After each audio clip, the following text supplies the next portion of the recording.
Abay, may bad news nga dito kay Dorian Finney-Smith kaya pala siya struggling sa first 2 games niya bilang Lakers player. Pero bago yan, pag-usapan muna natin ang malaking balita patungkol kay Jimmy Butler na nag-request na nga daw siya ng trade.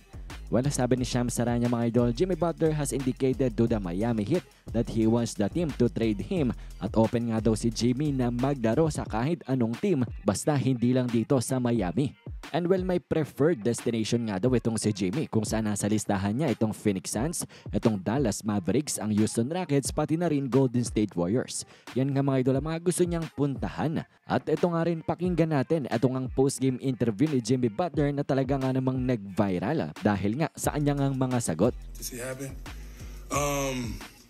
I want to see me get my joy back from playing basketball and wherever that may be, we'll find out here pretty soon, but can you get your joy back here on the court? Probably not. Well, ang ini-imply nga dyan ni Jimmy Butler sa kanyang interview ay ayaw niya na dito sa Miami Heat. And then a few minutes later ay lumabas na nga itong balita ni Shams Charania na nag-request na nga daw ng trade itong si Jimmy Butler. So mukha nga ngang era neto ni Jimmy sa team ng Miami Heat will come to an end at maraming ang nagsasabi na parang similar nga daw ito sa sitwasyon ni James Harden nung sa Rockets. Nung sa interview niya din ay sinabi niya itong mga bagay na ito.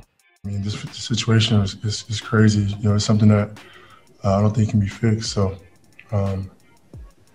yeah, thanks. And then the next day ay na-trade nga siya papunta ng Brooklyn Nets. And let's see kung kailan matitrade itong si Jimmy Butler at kung matitrade ba nga siya sa team na kanyang gustong puntahan, yan ang ating abangan. And well, ngayon ay pag-usapan na nga natin ang bad news dito kay Dorian Finney-Smith. Kaya pala siya struggling so far sa Lakers. Well, sa first 2 games neto ni Dorian Finney-Smith ay naglaro nga siya ng 44 minutes na para sa Lakers. Pero ang kanyang na-score lamang ay 5 points. Sa buong 44 minutes na yon may 5 rebound at 4 na assist. Pero ang kinagandahan naman yan kahit walang produksyon si DFS sa opensa ay depensa naman ang kanyang tulong. Kung saan sa 44 minutes na paglalaro niya din para nga sa Lakers ay nagtala nga siya ng positive 18 sa stat na plus minus. So ibig sabihin nun ay maganda pa rin ang naitutulong niya kahit hindi maganda ang opensa. And walang paliwanag dyan bakit struggling itong si Dorian Finney-Smith dito nga sa Lakers so far ay injured pala kasi itong si DFS. And actually last week ni-report nga ito ng Brooklyn Nets mga idol. Sabi dito, Nets trying to save Dorian Finney-Smith from himself matapos nga daw na ang ankle sprain niya ay naging calf injury na. At ang pariwanag nila ay dahil nga daw itong si DFS wants to play kahit injured na nga siya.